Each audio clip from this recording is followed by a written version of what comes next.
Man, you all really want me to talk about Tool. So, let's react to some Tool videos. Honestly, I don't know that I have that much to say about Tool. I like them, and I think they got some really cool songs, but they're just not really one of those bands I ever got that into growing up or later in life. I think had I, at the time really listened to them and delved into their catalog, I could definitely see me being like, yeah, Tool, in the same way I think of Soundgarden or Nirvana or any of those bands. I never really got into Undertow or Ænema, and by the time Lateralis came out, I was into like classic rock and roll and blues music, so it didn't interest me at all. When we were working on History of Rock the 90s, I realized I didn't know enough about Tool, so I started doing a little bit of research, and I think I found Lateralis not only to be the most interesting album of theirs, but also that came out in the 2000s. So I thought, well, maybe I should wait to talk about them in the 2000s because there's not as many great bands in the 2000s. There's a lot in the 90s.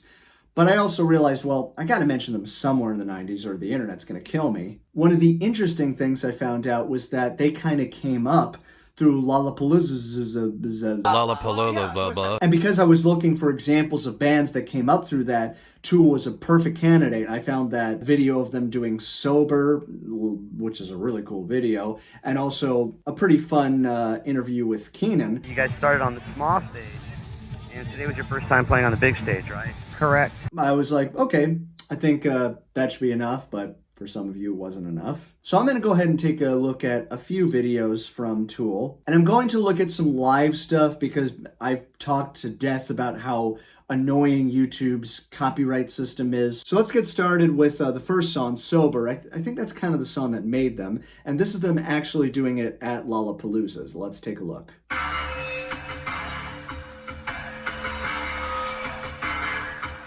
I like that his bass player's kind of playing chords at the very beginning. That's a different bass player than their classic lineup. Paul Diamore, I think his name is. Very good. Looks cute. The song kind of reminds me of Wake Up by Rage Against the Machine. I don't know why. It's the song that plays at the end of The Matrix, which sounds like Kashmir by Led Zeppelin. Really cool tones by Adam Jones on guitar.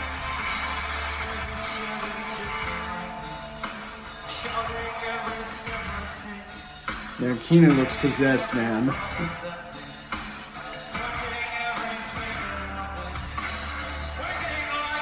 I love the... What's up with that hairstyle, man?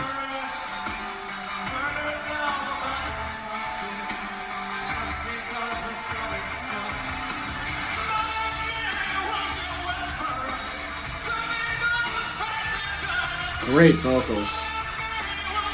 And this is live. Back when it had to be live.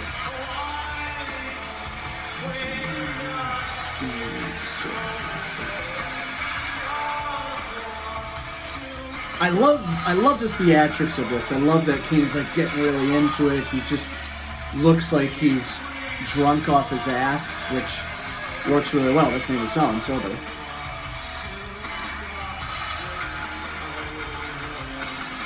And look at that crowd. You can... Ooh. And he's just totally in control of that feedback sound. Curious what his setup is, amp-wise and pedal-wise. I don't hear Adam Jones being like a guitar hero kind of, like a Steve Vai or anybody like that. He's just got some really cool sounds that he uses that's really service the song. Danny Carey on drums. He's just laying it down, man. This is a really cool tune. Oh, man, look at that crowd.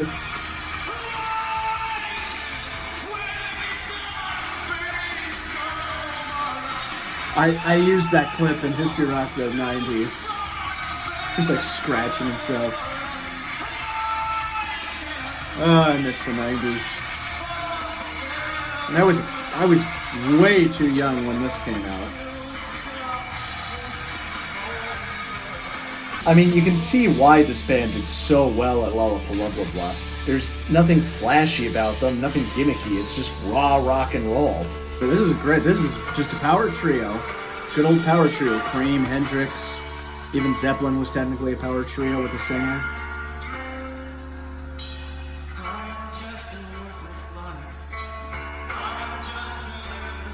Maynard James Keenan, I hope I'm saying that right. I love the dynamics of his voice. The way he builds that intensity. And it's interesting that his voice isn't all that growly like a lot of other 90s singers. It's pretty clean, but still a great rock and roll voice.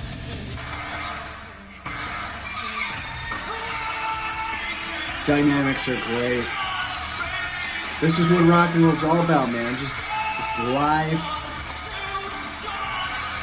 Keenan is just in it, man. He's just... Great shot, too.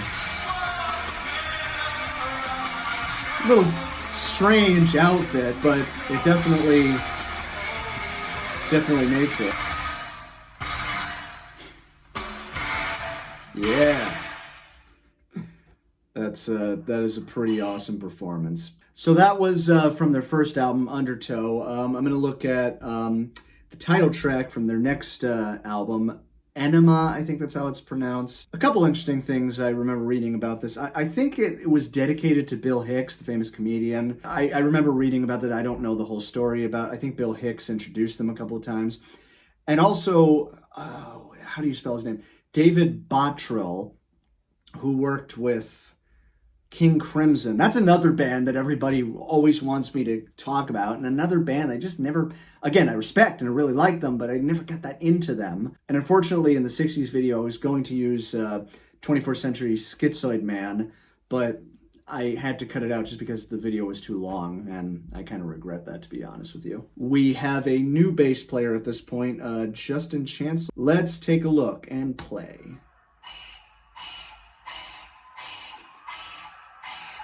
Keenan in his underwear.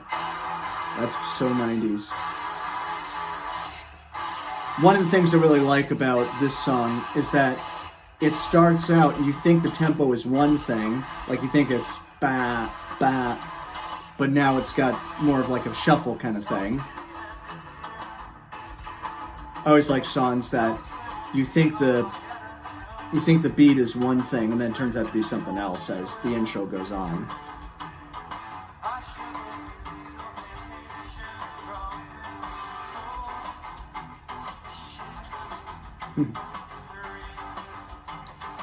This is so 90s. It's just got that kind of, I don't want to say nihilistic quality to it, but kind of just that, like, you know, life sucks and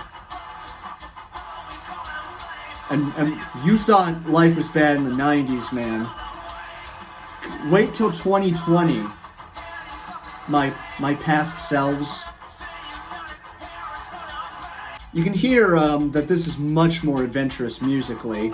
Granted, I haven't really listened to Undertow all the way through, but just going by sober, which kind of keeps the same musical ideas going throughout the whole thing, this is a lot more dynamic in terms of different musical sections and trying to do different things. Of course, Keenan still looks possessed, but why would we not want him to look that way? Man, even from the soundboard recording, this sounds really good. Going back into that straight tempo.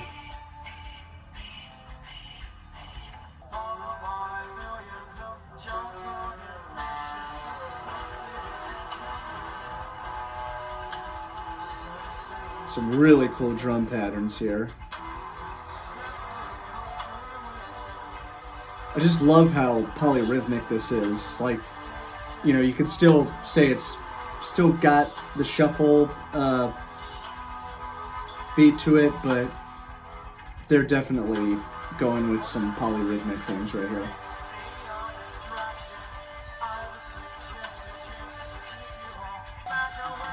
I'm sure a lot of people have a lot of different interpretations of the lyrics.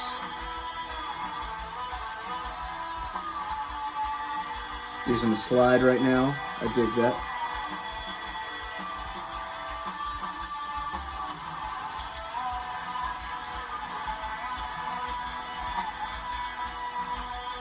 Again, great tones coming out of Adam Jones' amp. You can tell there's definitely that kind of 70s psychedelic influence in there. Probably trying to sound like King Crimson. I like the way he just kind of threw the slide down. He's like, yeah, I'm done with you.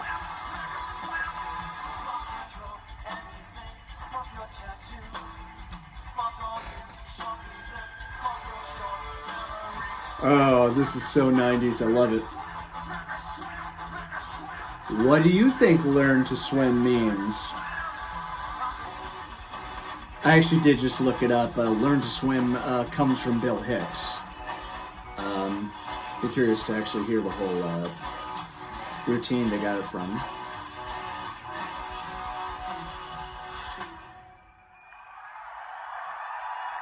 Pretty cool. Good night.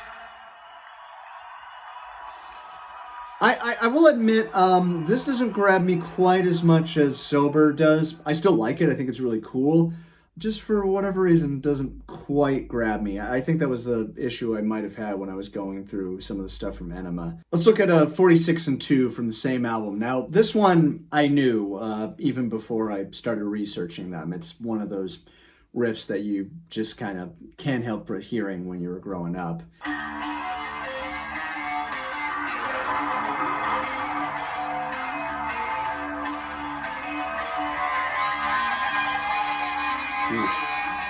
Love that feedback.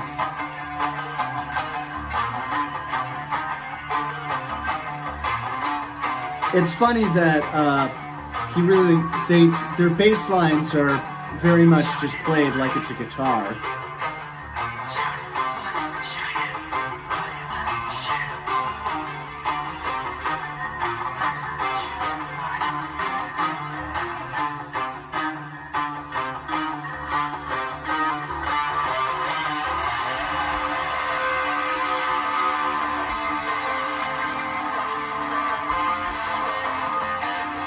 Some really nice chord choices here.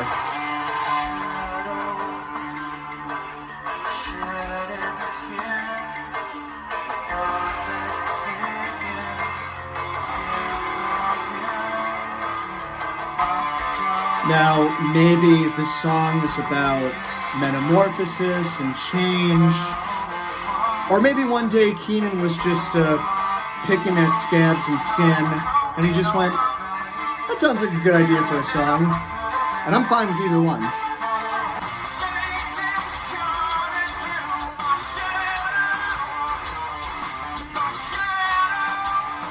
Again, kind of going with that metamorphosis idea.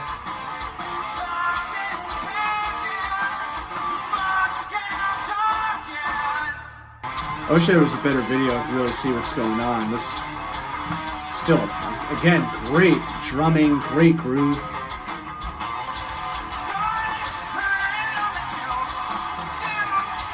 Ooh. Love that drum fill right there.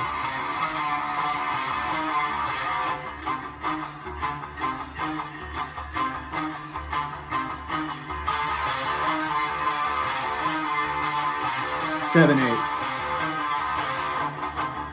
If you don't know music theory, it means it's hard to dance to.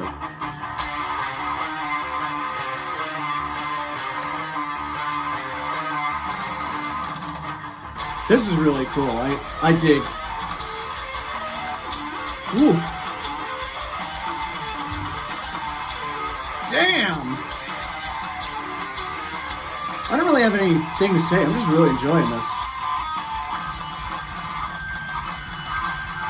Ooh.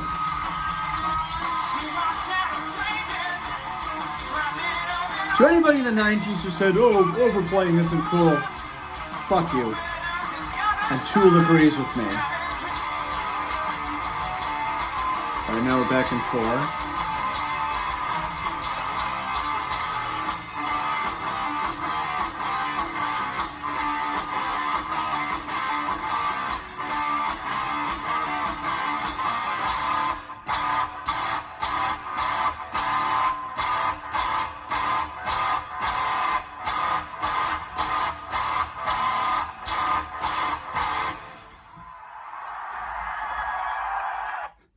Oh, what a tease. Yeah, that song's pretty cool. I do really, really enjoy that one. So let's move on to the album, which if we ever get around to talking about the 2000s, I will talk about this song from Lateralis, and that is Schism. Apologies, the quality of this video isn't quite as good, but that's what we're going to watch.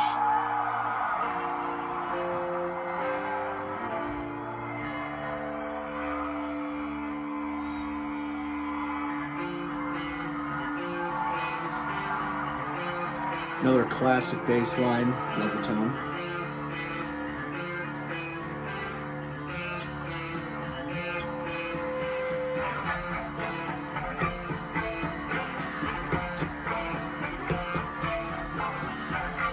It's like a bar of 5/8 and then a bar of 7/8.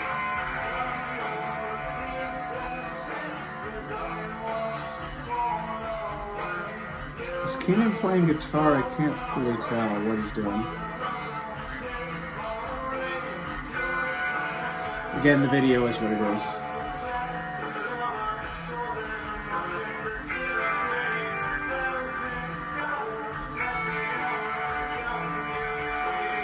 I like that they're not playing the exact same line. I like that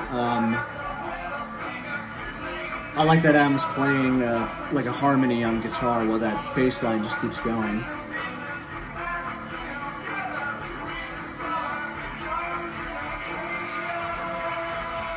It's funny lyrically as this is still so 90s. We haven't quite gotten into that.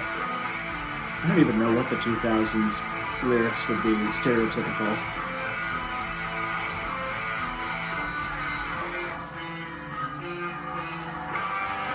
Oof. It's a great use of dynamics right there. Die down to the bass and just BAM! Hit him hard. So like they're doing a rear screen projection of probably the video. And it looks like he's got, I don't know if those are Marshalls or not, but he's got three half stacks right there.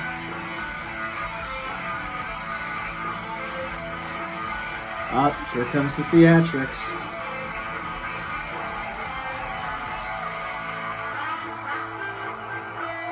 Nice use of delay right there.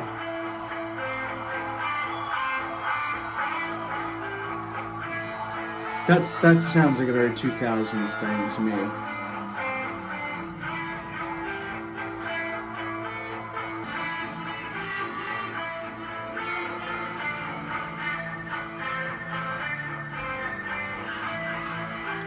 I like that they take their time, that they're just kind of letting the tension build a little bit before the lyrics come back in.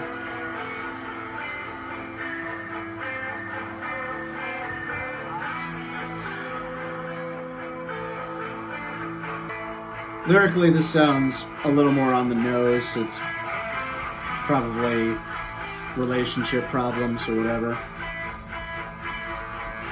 But maybe it's not. What do you think it's about?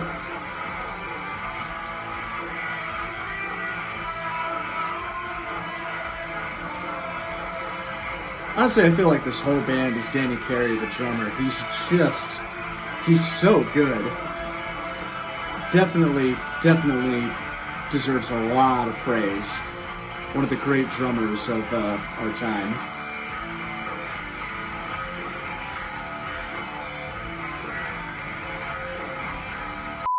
So unfortunately that video cuts off early, so I didn't get to hear the ending of that song, but yeah, I think that's a really cool tune. It's, you know, it's not like something I'd probably seek out again, but I like the atmosphere it brings. Again, the drumming is just amazing. Keenan has some pretty cool lyrics, and I like the fact that you know, Adam Jones and Justin Chancellor are really just kind of holding it down.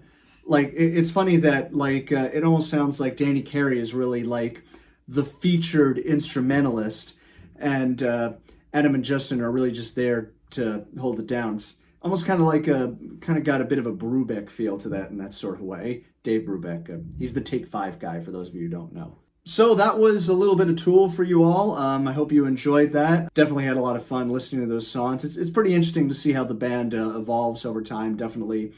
I think I'm starting to get a little bit more appreciation for them. They're still not my favorite, but I dig them. I can see why people really want me to react to them. So what else do you want to see me react to? Like some classic rock stuff, some newer stuff, some random stuff? Let me know in the comments below. Thanks everybody who's commented so far, and I'll see you all next time.